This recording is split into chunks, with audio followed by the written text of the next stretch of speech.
Welcome everyone. In this video I will give you an overview of the course and where we're headed and show you where you can find everything that you need to be successful in the course. I'm in the student view now, so when you log into my classes this is exactly what you should see, and you'll start out on the home page. You should read through this, take a look at the major outcomes so you can understand what the class is about and the roadmap that you'll follow to get to the conclusion of the course. Then we have our required materials. You do need a live text account. If you do not have a live text account, you'll need to get that so that you can complete the assignments within live text. And I've rearranged the assignments so that you have time to get this, so you definitely need to have it by the end of February. And you can go to livetext.com. You can buy it directly from the website. All you have to do is click on register and choose the standard edition, which should be $99, or you can go through the bookstore. Free memberships. So you need to check out these organizations. Teachers First is a great resource. They were just at a conference that I was at last week in Orlando, and they have some fabulous resources that you'll find useful. This could also help you with your DIGO. ThinkPort is a Maryland resource. It's a resource for Maryland teachers, and Merlot is a resource where you can find all kinds of activities and ideas for different subject areas. So if you want to get to experience your first extra credit, you can take these three resources and bookmark them in your digital library, which will be DIGO. I'll talk about that momentarily. And you'll use the tag professional organization, and then these three will go in there. You also need a audio recording device, which will be a USB headset. Make sure you get something like this, which is in the $12 to $15 range. Anything beyond that, you're spending too much money. And you might even be able to find it for less than $12. When the USB headset plugs into the USB of your computer, and then it has a microphone that you can speak into to do the recordings on the assignments where we have recordings. And it's important that you use a USB headset, because if you try to use your computer speakers or you try to cut corners with that and the audio doesn't come out good, it will affect your grade, and you don't want to get a low grade because you're using inferior equipment. And then there's no textbook, so all of our readings will come from peer-reviewed journals that come from the academic commons. All right, so our next one is the syllabus. I won't spend much time here, so whatever section you're in, you just need to check the dates. This tells you when everything is due.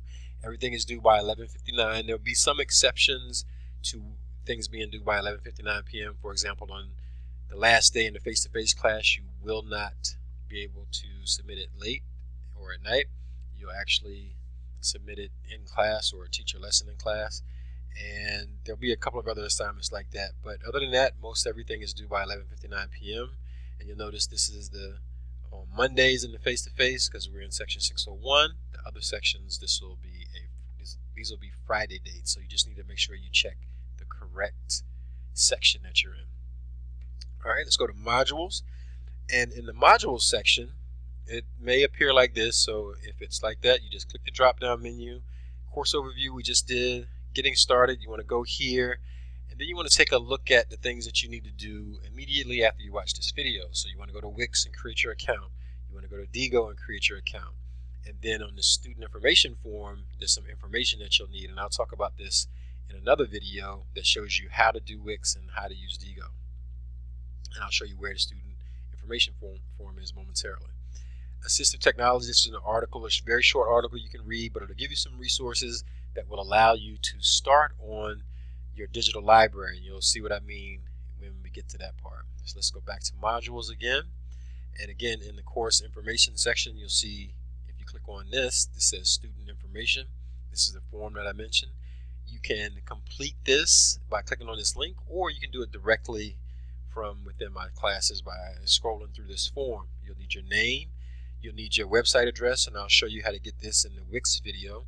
But your address will look something like this. You'll have your username as part of the address, and this is done automatically. So it's nothing you actually create physically. It'll be given to you. Then in the middle, instead of Wix, it will say wixsite.com. And at the end, this is the name that you give the site, and you'll see how that works when we talk about the website. And then you need your DIGO username, and there are a few other items that you'll need to complete. And at the end, just make sure you click submit. And you can't do this student information form until you've actually set up your DIGO and have your username. For example, my username is this, and you don't want to put a link there. That's not a link. That's not anything else but the username that you create to log into your account. All right, let's go back to modules. And now we are complete with the course information. Now let's take a look at our semester-long assignments. When you click on website, this will give you all the information you need. So here you just click on website, but before we go there, notice it says content for the first 2 pages must be completed by February 10th. So we'll set up the 4 pages that you're required to create, and that'll be the shell, and then you'll start to add content. And the content that you add immediately will be the first 2 pages, and then the whole site, including your last 2 pages, will be due at the end of the semester. So let's click on this. And on this page, you'll go here and it shows you what you need to do to get started. There's a home page, a calendar page, parent/student resource page, and professional development. And if you scroll down, it shows you home is one of the pages. It shows you everything that you need for the home pages. And then the tool that you use to record is Audacity. So make sure that you actually use this. You download it and you can install it on your machine, or you can go to one of the computer labs, 280 or 280A, and it should be installed there. I can't guarantee that it'll be installed anywhere else on campus, so your 2 options are to download it to your machine or to use the computer labs. Now, if you do use the computer labs, make sure that when you go there that you finish there, because you will not be able to come back and use anything on that computer, because it will erase everything that you save on the desktop. There'll be 2 file types that you'll work with. One is a project file, and that'll end in .aup, so make sure you save that first. And the second step you'll do will be to export it as an MP3. And when you use this part, it'll show you how to use Audacity. You have a calendar page. These videos will show you how to embed your calendar as well as create it.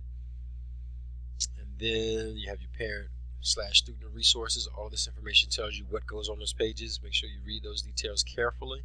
Eventually you'll have a form that you enter on this page, and this will be like what teachers do on during the first week of school, where they collect information about students. What is your favorite color? What are your hobbies? What are your interests? What foods do you like? What are you allergic to? That sort of thing. So you'll create 10 questions, and you can talk to your mentor teachers about what those questions could be, so you can do your research on that part. And this shows you how to embed the form. And then the PD page will consist of all of the discussions you do. There'll be embedded videos. So that gives you everything that you need for the website. So let's go back, and we'll go back to modules. Now we'll go to Digo. And again, we'll click here. And this tells you everything you need for Digo. If you scroll down, these 2 show you how to use it. And then where it says sources, this means where you can actually get resources to put in your digital library. So that could be the course wiki. You can click on that. Anything that you do in our class or anything that I send you, you can use. Any methods courses that you're in, if you're in methods courses. In your field placement, if you see your teachers using certain tools, you can use those. And also some independent research. But you need to make sure that you're not doing just random Google searches here. I would start with the library or the academic commons and go in there and do some searches through those databases so that you can find legitimate resources. And then you can research in the Digo community, and I'll show you how to do that when you learn how to use Digo. So these are the tags that you have to have in Digo. So once you add a source, you'll be able to add a tag, and you'll add creativity, you'll have math, you'll have science, reading, language, arts, and so forth. Each one of these needs 3 separate entries.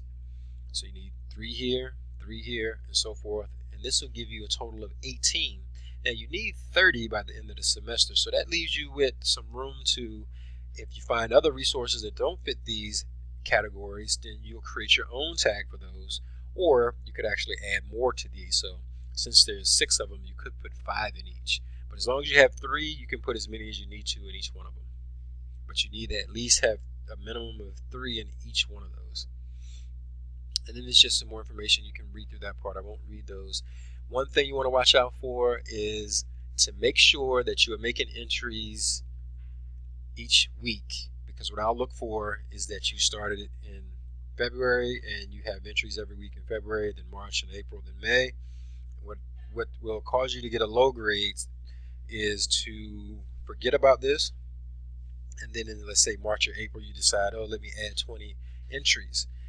So anything like that will cause you to automatically get a C on this assignment, because you really need to make sure that you do 2 or 3 per week, and that should be shown in your timeline in Digo, and I'll show you how that works. All right, so let's go back, and we'll go back to modules, and we have the live stream in, and what you should do is look through this. One thing that you want to start doing is to find the people that you want to work with in your group. Group should be between 3 and 4 people. Any less than 3, and it's more work for 2 people. Any more than 4, then it's like if you have 5 or 6 people, then it's too easy and it's not much work for each person. So either have 3 or 4 people in your group, and then read through those details and figure out there'll be 3 total that you do, and they'll be due once or 1 per month starting in February, then March and April. You can decide when you meet online to do the discussions and do the research behind it. It's all up to you, and these will be embedded on your professional development page. And then there's a research project. Now this you want to get started on right away so that you don't waste any time, because you do have a timeline. And the reason I put this in is to make sure that you're actually working on it, so that you don't wait until the week of exams to get started on it. And for some of these, you can't really wait till then anyway, so it will behoove you to make sure that you get started early. So you need to select a topic by February 20th. You need to have an annotated bibliography by March 20th. Then you need to have a rough draft of the paper by April 20th, and then your completed project on May 22nd. And so here are your options in terms of the topics that you'll do your project on. Now this first one, I don't really expect any of you to do this. I was just at a conference and I saw this tool, and it's basically a computer that you put together, and it's run by a Raspberry Pi. And then there's certain activities that go along with it. So if you get with a group of people, I would suggest like 4 so that you can split the cost if you decided to do this. So if you're interested in this, just contact me and we can talk more about it. But because it has this cost, I don't really expect you to do it. I just wanted you to know about it. And then down here between 2 and 6, these are your options to choose from. So you can take your time and figure those out to see which ones that you want to do. You need a 3 to 5 page paper, APA formatted, a minimum of 5 peer-reviewed resources. If you go to Academic Commons and at the circulation desk say that you need to find peer-reviewed articles, they'll point you in the right direction if you're not sure what that is. Whatever you create should have a video or a screencast of your presentation. And you'll need some handouts, either virtual or physical. Virtual would be something digital, physical would be an actual printed copy of something. And then where applicable, you want to create something with the tool that you choose. So here, Edmodo is something like My Classes, but it's free and it's for K-12 teachers. And actually a lot of teachers are using this in their classroom so that they can flip the classroom and give students assignments and quizzes that they can work on when they're not in school. And it's all managed in Edmodo. So if you could create a mock class, that would be an example of you creating something with the tool that you choose. If you have any questions about any of this, please be sure to contact me. So let's go back to modules, and that covers our semester-long modules. Now, if you're not good at planning and making sure that you're working on things, you need to focus on that so that you're working on these. You don't want to save any of this for the last minute. All right, and now we get into some of the assignments that you'll be graded on a week-by-week basis. So from January 30th to March 13th, we'll work on UDL, or Universal Design for Learning, as well as content applications. And everything that you need to do is listed here. Then we'll move into, starting on March 13th, we'll move into the teacher technology standards. And this is by March 13th, you'll definitely need to have your live text account. If you don't have it by then, you will not be able to complete these assignments, and you can't pass a class unless you complete all of these assignments. So make sure that you get your account up and running by then. And then finally, we have this section where we have interactive boards, computational thinking. And notice that the assignments are spaced out a little differently here, so there's 2 weeks in between instead of 1. And that's basically what you need. And here we have some quizzes, and then you'll notice that there's a UDL quiz that's associated with the UDL module. There's another Smartboard quiz that's not added here. And of course, the course evaluation. You don't need this right now, so that'll come at the end. If you want to check your grades, you click here, and you'll see your grades after I post them and give you comments. The MTTS assignments will be all in live text, and I'll convert them and transfer them to my classes at the end. So if you have any questions, please let me know.